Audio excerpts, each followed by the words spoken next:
So here's the copper SX4 in the garage, guys, the one that needs the clutch replaced. So I'm just about to get started on it. I'm going to let it warm up in the garage here because it's bloody freezing. I am not going to follow the manual here, guys. That this is an all-wheel drive vehicle, so all-wheel drive vehicles require you, as per the manual, to drop the subframe, drop the transfer case. Yeah, I'm not doing any of that. I'm not doing any of that. Because I've done a wee bit of research on this. There's basically two videos on YouTube detailing a clutch replacement on an all-wheel drive SX4. Both of them very good videos, but in the comment section there was seemed like a very knowledgeable guy on the car passed comment that that's not really required. At the end of the video, I'll give credit to that fella if in fact it turns out to be the case. I'm not going to do a great deal of talking in this video actually, guys, because frankly I get fed up hearing my own strange accent and nasally voice, as I'm sure some of you guys do. So I think most of it is fairly self-explanatory. If there's any tricky parts, maybe I'll expand upon it, but beyond that I'll not do that much talking.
course, there's one bolt you can't really see or get to, right? You see that one there? I don't know if it'll focus there, guys. It's a bracket from the transfer case. It bolts to the transfer case and the backside of the gearbox. Sorry, I know it's not really focused there, but there it is there. So I'm going to try and use my long extension and a universal joint to get on it. See?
Pilot bearing.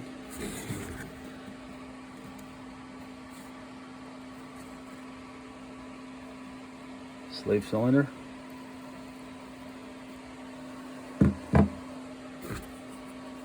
Alignment tool.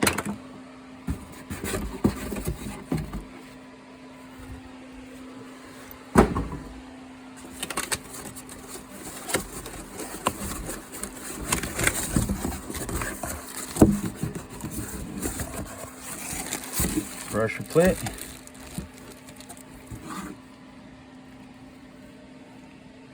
Pad.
Not as bad as I was expecting.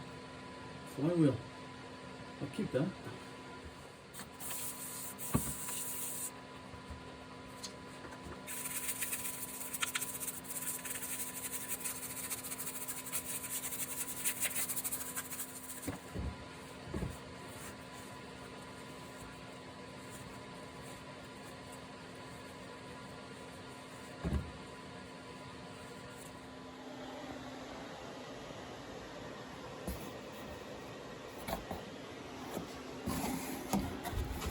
Honestly, if I had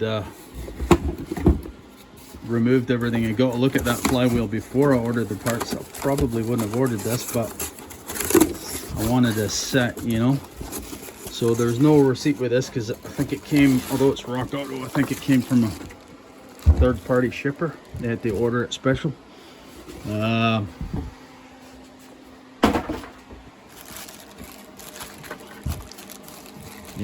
so it's a flywheel.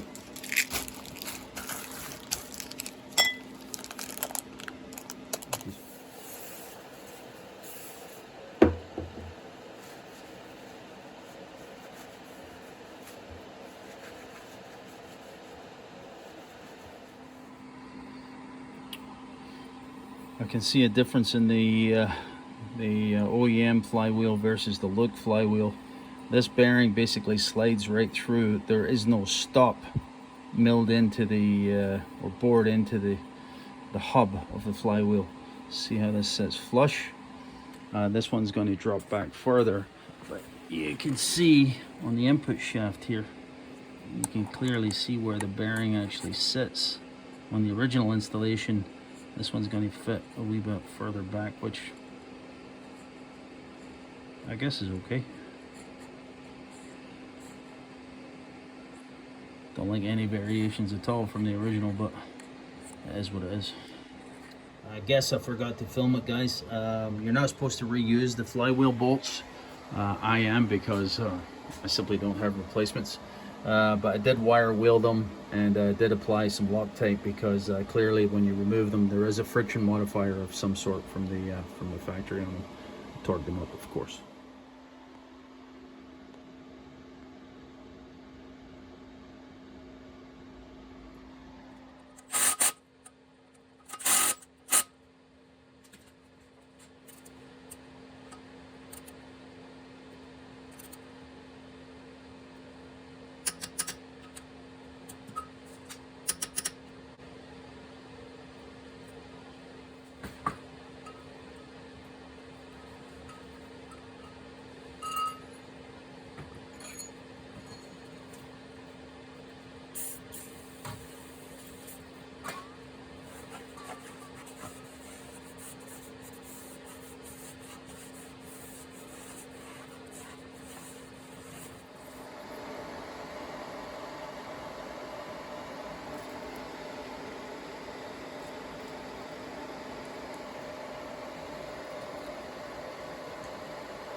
gearbox side.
So just to mention here, guys, anytime you're going to do something that's going to jump a procedure in the manual, it's likely going to come with some risk of some sort, whether to man or machine, right?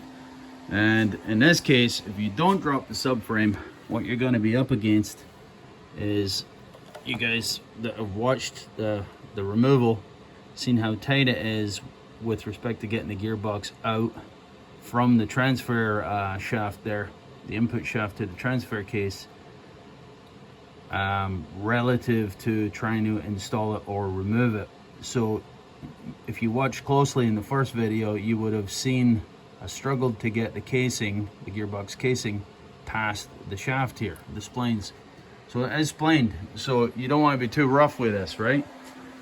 For two reasons. You certainly don't want to damage the splines, but you also don't want to damage the housing here. So I don't know if you can see there, guys. There is a tiny bit of marking here that I've actually just used some fine sandpaper to minimize the damage, but I think it's okay, it's tolerable. But if you're rough, you're going to damage this. Why is this an issue? I don't know if you can see. Yeah, you can't see it. There's an O-ring there. There's an O-ring between the gearbox casing proper and the transfer casing. That's an oil seal. If you damage it, you're likely looking at an oil leak, right? You should change this O-ring as per the manual. I'm not changing it. Why? Because I don't have one and it appears to be in good condition. Inspect it. If in doubt, change it, right? But it looks okay. I'm going to silicone this up to minimize the friction and, you know, minimize the likelihood of any damage as I try to slide this on. But the point being, be extremely careful with this particular aspect of the installation. That's the shortcoming of not doing it as per the manual. So just a point of clarification, when I said I'm going to put a wee ring of silicone, I meant silicone lubricant, just in the hopes that when it slides in, it's not going to dislodge the O-ring, you know, not actual sealant.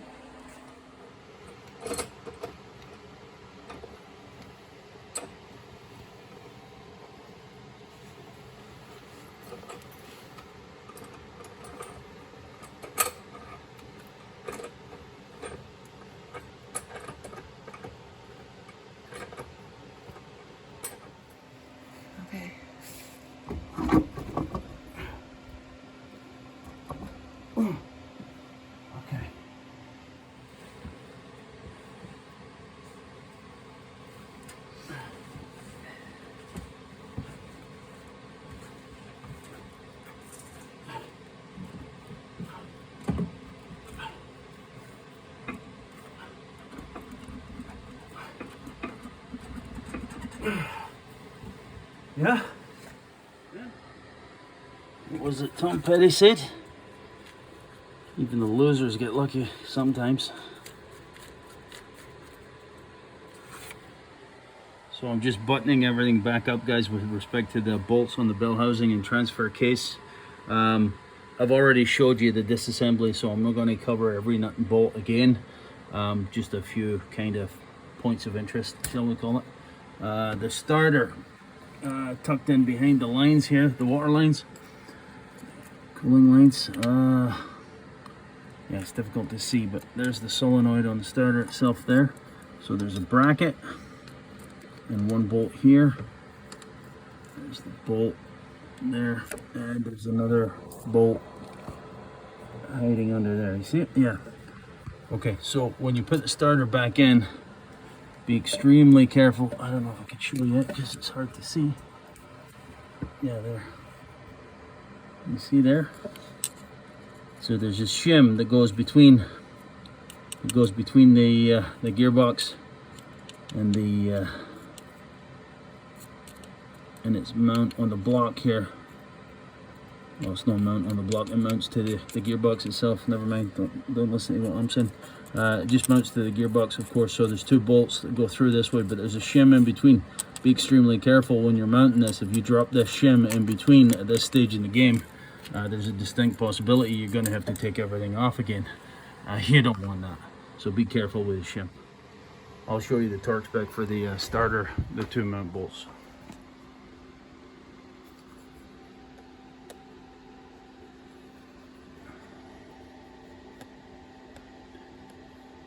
And if you disconnected it electrically, I didn't. I just sat at the top of the transfer case, as I mentioned in part 1, I think it was. There's the torque spec for the lead to the solenoid.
The brake fluid in this car, guys, is in an absolute deplorable state.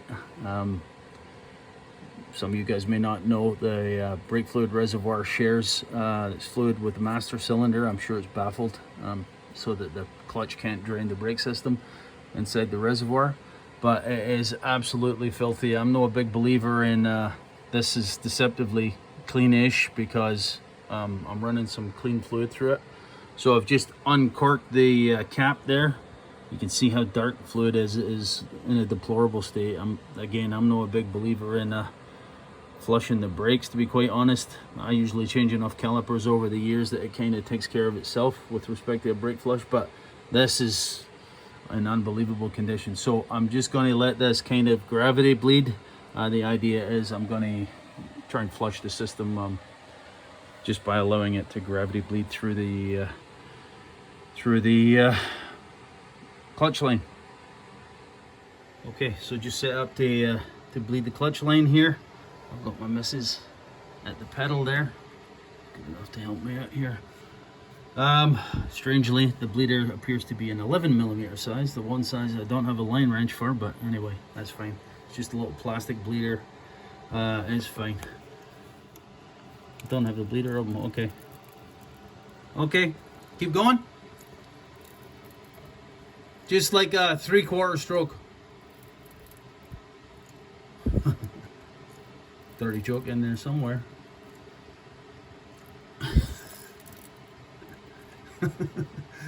Sorry, there's low hanging fruit. That line looks pretty clear.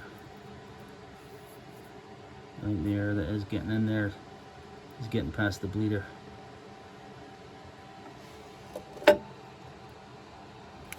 Okay. Hang on.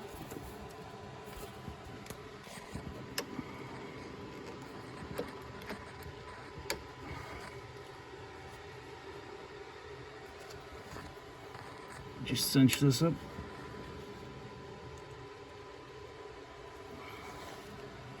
Do it with two hands. Don't lean on that, like break the fitting. Yeah, so nip the bleeder up. Again, keeping in mind it's only plastic. Note your level in your reservoir. I have to final adjust this once the car is level again. But yeah, stroke the clutch pedal, you know, 100 times. Note where the level actually is, and then you're effectively leak checking the slave cylinder inside the bell housing as well, of course, right at the clutch itself, clutch assembly. Yeah, obviously dry this all up, make sure this is no leaking, and yeah, we'll call that good. Well, I think I'm going to button up this segment of the video, guys. This is what, part 4. Because honestly, I'm knackered too. I've been at this for quite some time, so yeah, I think that's enough for one evening. Yeah, the gearbox actually went in. It took me about just a wee bit longer maybe to get it in than it took to get out, but I know some guys have had a lot of trouble getting it in with this technique, where you don't remove the subframe and the other bits and pieces that manual calls for. I think I just got lucky, to be quite honest. Nothing more. Basically, two different size bolts for the installation around the basically fastening the gearbox proper to the block. A larger and a smaller size. So there's two different torque specs. Sorry, let me get you. Those are the same bolts, but there is smaller bolts that can be found for the, as I said, for the attachment. And there's basically two different torque specs. The larger bolt at call it 62 foot-pounds, and the smaller ones at 40 foot-pounds even. This is the transmission mount, guys, on the left inner fender. So here's the mounting bracket itself. So again, the smaller bolts are the same as the smaller bolts on the gearbox at 40 pounds. And the larger bolt here, item B, a wee bit higher at 60. Yeah, so there's the smaller bolts, C and B at 67.5, 68 pounds.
Double check absolutely everything, and then check it again.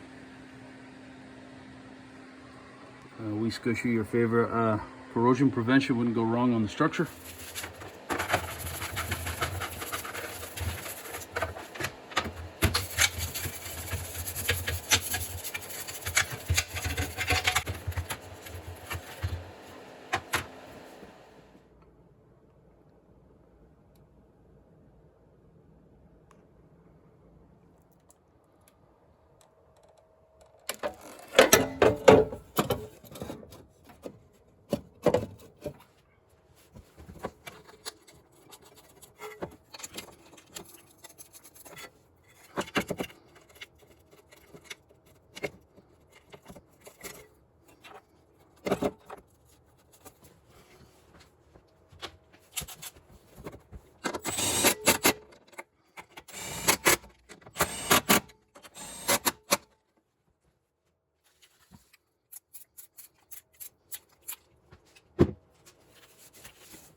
So as I said, long bolt to the front there, guys.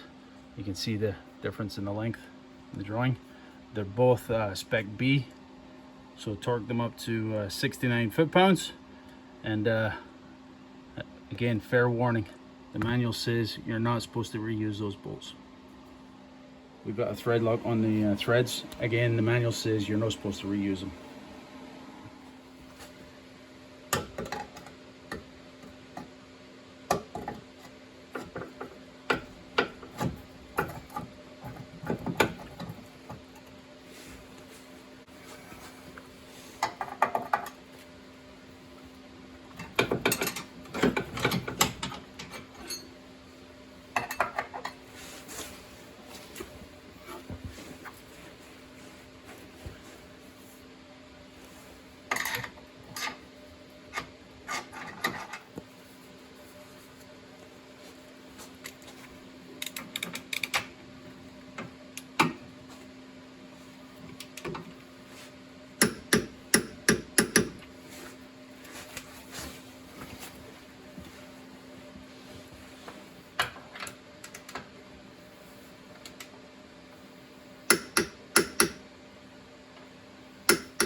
I think that'll be a little bit better. Let's see.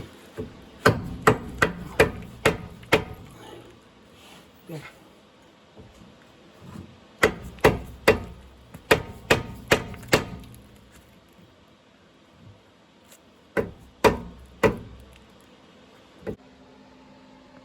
So here's the drawing for the front suspension, guys. Yeah, these are the 2 bolts and 2 nuts we're interested in. The bolts you can reuse as per the manual, but you're not supposed to reuse the nuts. Okay, the bolts you can reuse, but not the nuts, apparently. Okay, so the torque spec on A.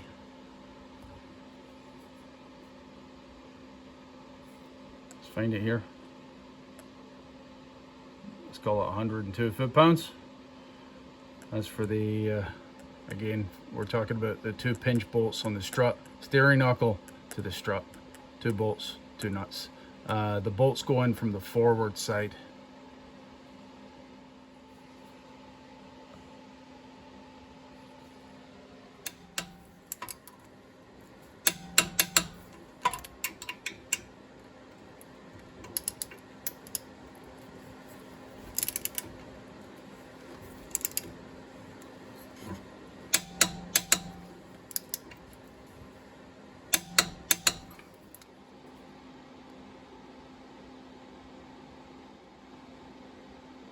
The stud on the ball joint is just a wee bit proud when it's properly in position. There the pinch bolt is actually in place, and it's 44 foot-pounds.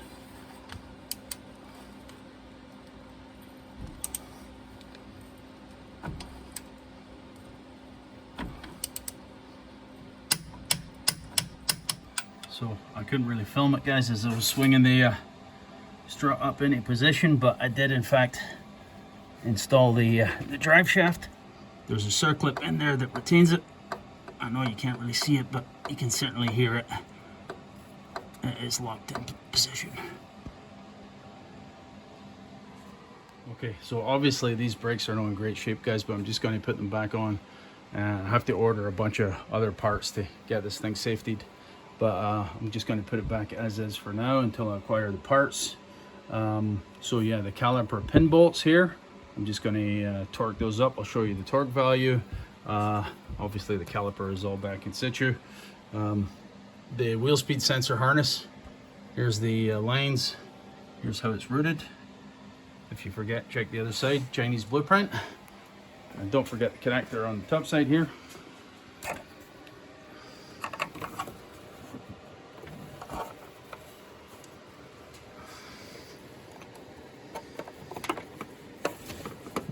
Oi.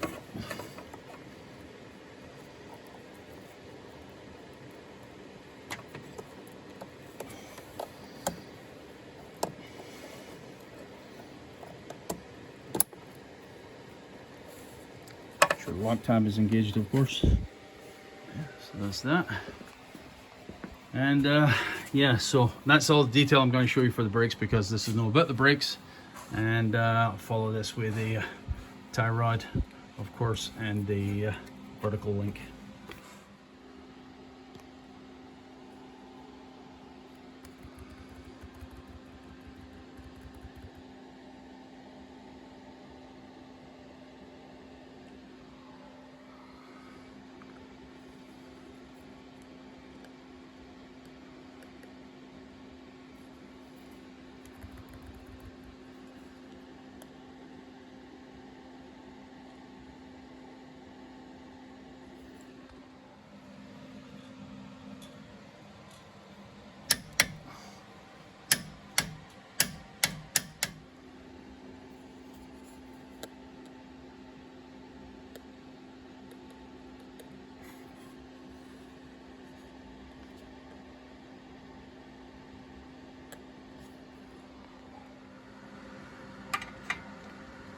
So you guys know the routine. Just torque it, and then to the next flat, so you can align the hole for the cotter pin, and you're good. Just for what it's worth, so far one of the most difficult jobs on this entire job is just removing the remnants of the cotter pin that was still in there.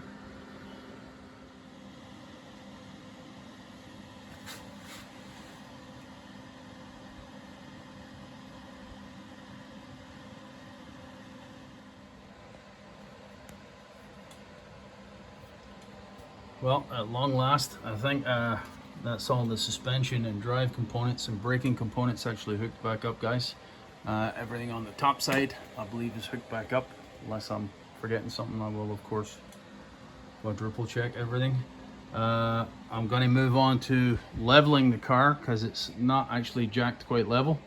I'll level it so I can service the gearbox gear oil.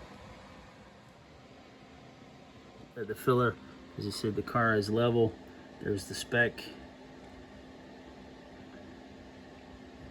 and there's my gear oil.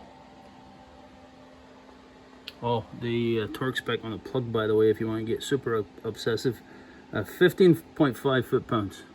That's 16 to you and me.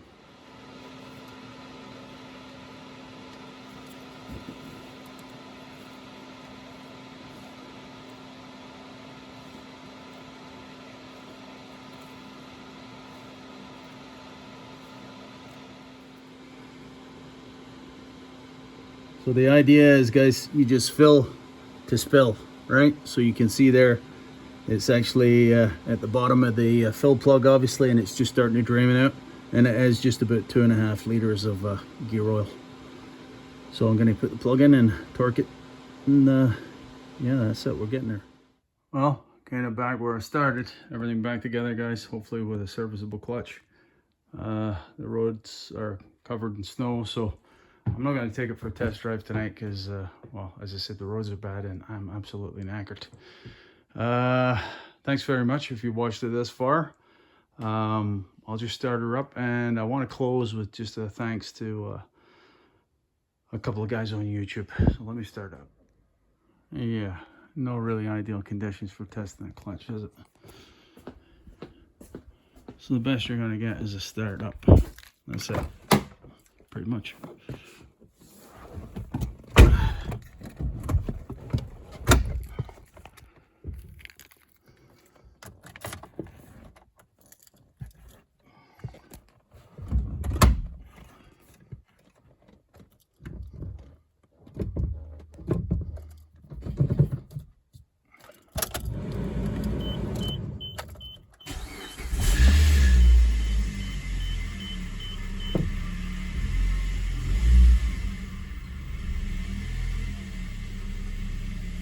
Those are the lifters. It's been sitting for an extended period of time. Those are the lifter rowel, I think.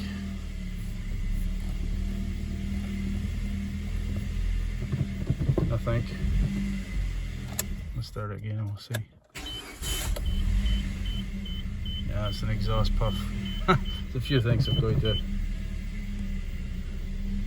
The battery's been disconnected, of course, so let's go find this idle.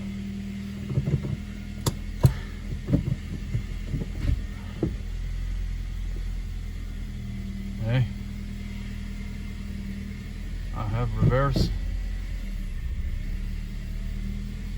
Wow, the clutch feels super light, actually.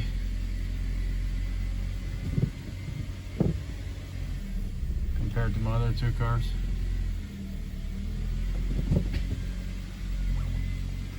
Well, I seem to have drive. I went back into my car outside. I just went back up enough to not kill myself with the exhaust. Runs here for a little bit.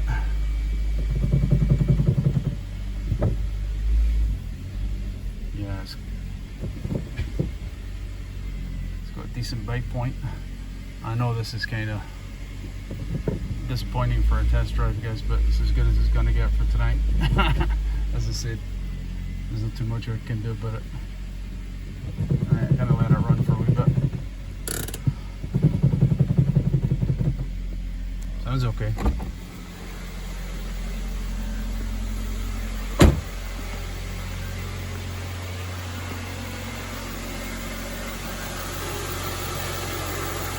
Nothing hitting the ground, no yet, anyway.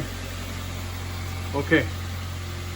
So, I guess we'll leave it at that with respect to the car. As I said, I just went close with a couple of thanks on a couple of guys on YouTube. Okay, so credit where credit is due. If you're going to do a clutch on your SX4, I suggest you watch all the YouTube videos you can. I actually watched this one from Resurrection Auto. This guy goes about it. The manual, he follows the manual basically, although I don't think he's following the manual. All the steps he does are detailed in the manual. So he's dropping the subframe, the steering gear, the transfer case. Yeah, this is the, as I said, this is the full approach. A lot of work. So thankfully, this fella here, and thank you very much to Peter X 2067. He actually details in this comment, it's quite a lengthy comment, it's detailed. He tells you that you don't need to go about it in that manner. You can leave the transfer case, you can leave the steering box, you can leave the subframe all in place, and it's all detailed in that comment there. I suggest you read it again. Get as much details as you can if you're going to change the clutch in your SX4. One other video. This is another video I actually watched in my research, and I suppose there's others actually out there as well. I believe this is in Polish, but it doesn't matter. You can still follow what the guy's doing, you know. Car's a car. You can see clearly what the guy's doing in the video. Same thing, drops the subframe. This drops the transfer case. This is very similar to the previous video. So as I said, a special thanks to Peter X there in the comments. He really saved me a lot of grief. Really saved me a lot of grief. I can't thank that fella enough. And one other guy I want to thank. Don't know if you guys are familiar with this fella here, Kevin Albert Williams. He's a young fella out of England, and just south of London, I think. And he's a mobile clutch guy. Does it all on the ground, on his back. Very similar in the manner that I done it. And I've actually learned a lot for this fellow over the years actually watching him. His technique is fantastic. He really knows what he's doing. I suggest you check out his channel. If you have any clutch job to do, watch his technique, watch how he does it. It's very, very well done. The guy clearly knows what he's doing.